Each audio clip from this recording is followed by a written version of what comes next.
Kembali di kabar siang pemirsa, Majelis Kehormatan Mahkamah Konstitusi atau MKMK menggelar sidang putusan dugaan pelanggaran etik terhadap 3 hakim konstitusi. 3 hakim konstitusi tersebut Anwar Usman, Saldi Isra, dan Arif Hidayat. Sidang putusan ini akan dibacakan terhadap 5 laporan dugaan pelanggaran etik hakim yang diterima MKMK. Dari 5 laporan itu, Hakim Anwar Usman mendapatkan 3 laporan, kemudian Saldi Isra dan Arif Hidayat masing-masing 1 laporan.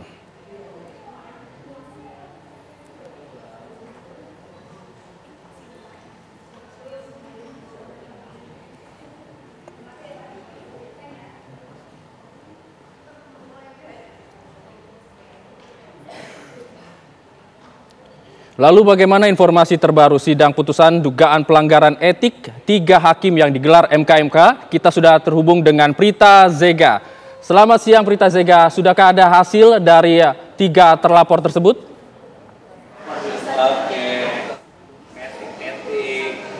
Ya, baru saja hasil dari sidang putusan mengenai dugaan pelanggaran kode etik yang dilakukan oleh 3 hakim konstitusional Hijul ini sudah selesai, di mana seperti yang Anda informasikan tadi ada 3 putusan yang diberikan oleh MKMK ataupun Majelis Hakim Mahkamah Konstitusi hari ini.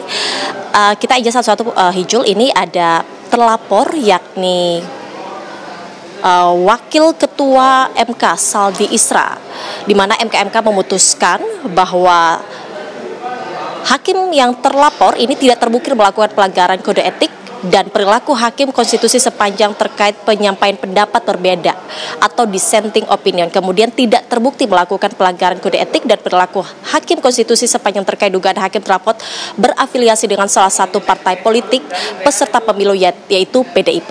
Kemudian dari pelapor Adi Rahadian. Kemudian pelapor yang kedua yakni pelapornya yaitu Andika Ujiantara dengan terlapor Arif Hidayat.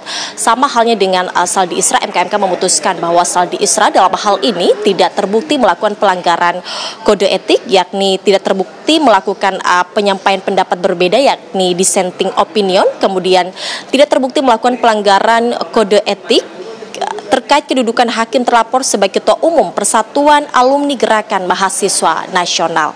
Kemudian berbeda dengan mantan Ketua MK Anwar Usman, pemirsa, ini MKMK Majelis Hakim Mahkamah Konstitusi memutuskan Anwar Usman dalam hal ini terbukti melakukan pelanggaran kode etik, di mana tadi dikatakan bahwa Anwar Usman ini melakukan pelanggaran terhadap kode etik dan perilaku hakim konstitusi sebagaimana tertuang dalam prinsip kepantasan dan kesopanan angka 1 dan angka 2 Sabta Karsa Utama, dan tadi menjatuhkan sanksi berupa teguran tertulis kepada hakim terlapor. Ini artinya di antara 3 hakim konstitusional yang dilaporkan ini ada 1 saja yakni Anwar Usman yang memang dibuktikan bersalah atau terbukti melakukan pelanggaran kode etik. Tadi kami sempat mewawancarai beberapa pelapor seperti Ziko Simanjuntak tadi dan juga Edi Hulu dari pelapor. Pemirsa, mereka mengatakan bahwa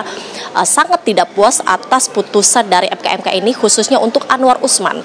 Karena mengapa? Mereka mengatakan bahwa semua bukti-bukti yang mereka berikan atas laporan yang mereka ajukan kepada MKMK ini sudah mereka berikan, dan mereka bahkan mengharapkan yang mereka harapkan sangat jauh berbeda dari putusan MK hari ini. Putusan MK hari ini hanya memberikan sanksi berupa teguran tertulis, namun yang mereka harapkan adalah mereka menginginkan untuk memberhentikan secara sah dan resmi dari Anwar Usman dari jabatan Ketua MK. Tadi memang sempat juga kami tanya apakah kedepannya akan ada sikap selanjutnya mungkin dari pelapor. Mereka mengatakan bahwa mungkin berhenti sampai di sini saja atau melihat bagaimana perkembangan selanjutnya, namun juga mereka harus menyoroti hakim-hakim konstitusi yang lainnya karena memang dalam pemilu 2024 ini mereka sangat peduli terhadap hakim-hakim dalam menjaga demokrasi Indonesia. Kemudian beberapa pelapor lainnya juga tadi mengatakan bahwa memang mereka tidak puas karena mereka mengharapkan hal lebih dari